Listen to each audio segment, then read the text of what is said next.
Bienvenue dans ce nouveau podcast Marche nordiquement vôtre, le sport au bout des bâtons.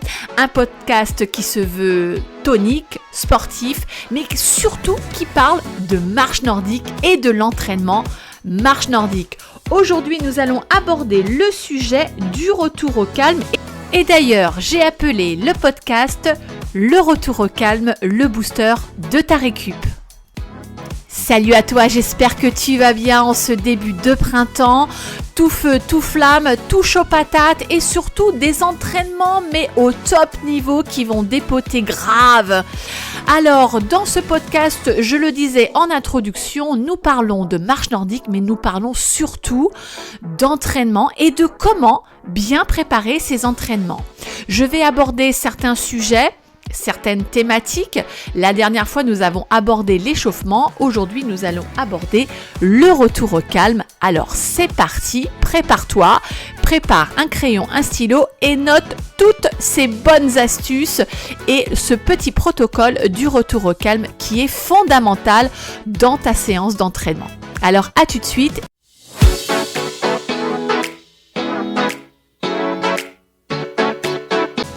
Alors avant de développer un peu plus sur le retour au calme, te donner des astuces, des conseils et des exercices, nous allons quand même faire une petite définition générale du retour au calme. Alors, comme pour l'échauffement, le retour au calme est obligatoire. Il clôt ton entraînement. Le retour au calme est le procédé qui permet à l'organisme de revenir progressivement à la normale après une activité physique intense ou moyenne. Il consiste à mettre en place une activité à faible intensité à la fin d'une séance. Attention à ne pas confondre la phase du retour au calme et la phase d'étirement. En effet, pensez à bien séparer les deux, c'est-à-dire retour au calme, étirement, ce n'est pas pareil. Tu l'as compris, le retour au calme améliore donc le processus de récupération.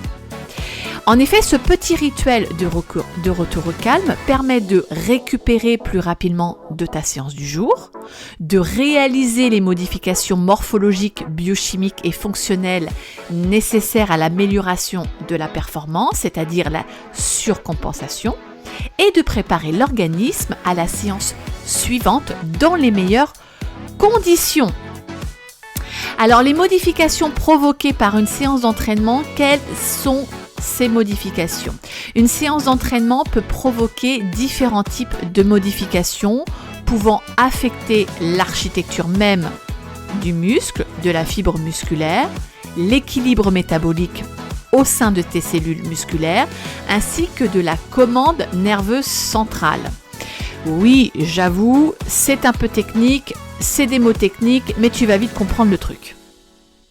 Alors, pour éviter de partir sur des discussions beaucoup trop techniques et du coup te perdre dans les méandres de la physiologie de l'entraînement, en fait, on va vraiment faire un podcast très simple pour que tu comprennes. Alors, je dis pas que t'es bébête, je dis simplement qu'à un moment donné, c'est beaucoup trop technique et franchement, ça donne mal à la tête. Même moi, le fait de le dire, ça me donne mal à la tête. Alors, l'importance du retour au calme. On en revient sur l'importance du retour au calme, mais aussi, après, je vais quand même t'expliquer comment on va procéder dans une séance, à la fin d'une séance, comment on va procéder pour le mettre en place. Alors, d'abord, le retour au calme peut s'effectuer de différentes manières, il faut que tu le saches. Il a un effet très positif sur le corps, tant sur le plan physique que sur le plan psychologique. Alors, en number one, sur l'effet physique, on prête au retour au calme d'importants effets à la limite du magic. D'abord, il réduit les courbatures le lendemain. Eh oui. Il réduit la charge sur le système cardiovasculaire, bien sûr. Il empêche l'accumulation du sang à certains endroits du corps. Donc, tu sais, toutes ces toxines, en fait, tu vois, il va détoxiner, il va te permettre de détoxiner un peu plus ton corps. Numéro 2, l'effet psychologique. Alors, l'effet du retour au calme est aussi en partie psychologique. Ouh là là là là. Et oui, un léger exercice de 5 à 10 minutes suite à une séance d'entraînement intensive ou moyenne permet de faire la transition mentale entre le sport, enfin sport, le côté sport, et pas sport, c'est-à-dire on ne fait pas de sport, d'accord ? Et en troisième point, et donc en conclusion, le retour au calme est l'outil parfait pour résoudre ce décalage. Le simple fait de prendre 5 à 10 minutes pour détendre le corps au moyen d'exercices légers rend la transition beaucoup plus facile. Alors c'est vrai qu'au vu de cette définition que je viens de te partager, à la fois théorique et technique, il faut quand même bien comprendre que le retour au calme, je l'ai dit tout à l'heure en introduction, se détache totalement des étirements. À bien faire cette différence. Pour moi, les étirements, ça vient, on va dire, soit 15 à 20 minutes après ta séance, de manière à ce que le muscle puisse justement récupérer. Et donc, c'est l'objectif du retour au calme, c'est que le muscle, en fait, revient quasi à la normale.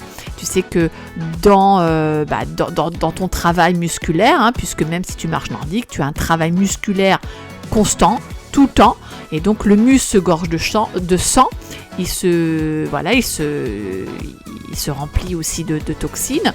Du coup, le retour au calme va permettre vraiment de récupérer et d'aider le muscle à se restructurer. Et du coup, si tu fais les étirements, mais vraiment quand je parle d'étirements, c'est vraiment les étirements, d'accord ?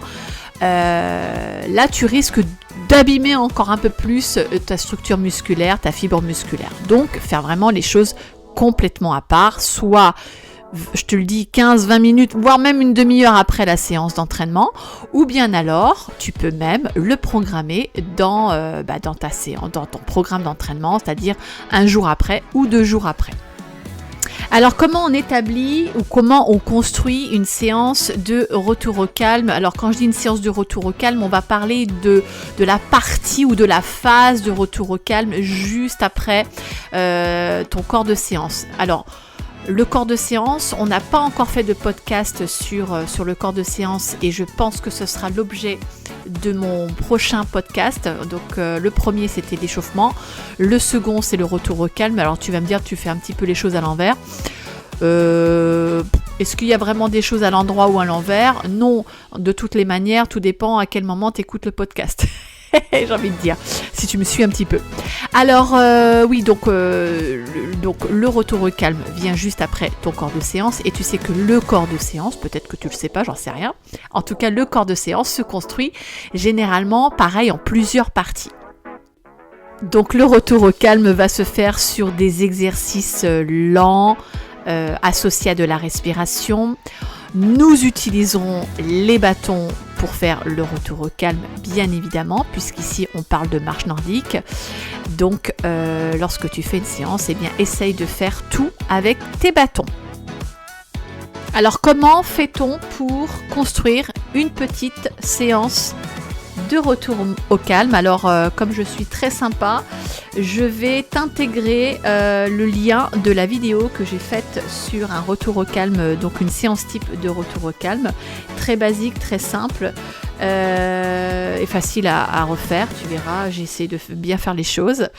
Cette séance, tu peux également la retrouver dans ma méthode 360, le Nordic e-book, donc la mini-formation que je propose en e-learning, que tu peux intégrer à tout moment de l'année, bien sûr, puisque c'est une mini-formation que j'ai personnellement créée pour te permettre de mettre en place la méthode 360. Et justement, dans le module 2, on apprend à construire une séance type de A à Z d'entraînement avec l'échauffement, le corps de séance, le retour au calme et les étirements.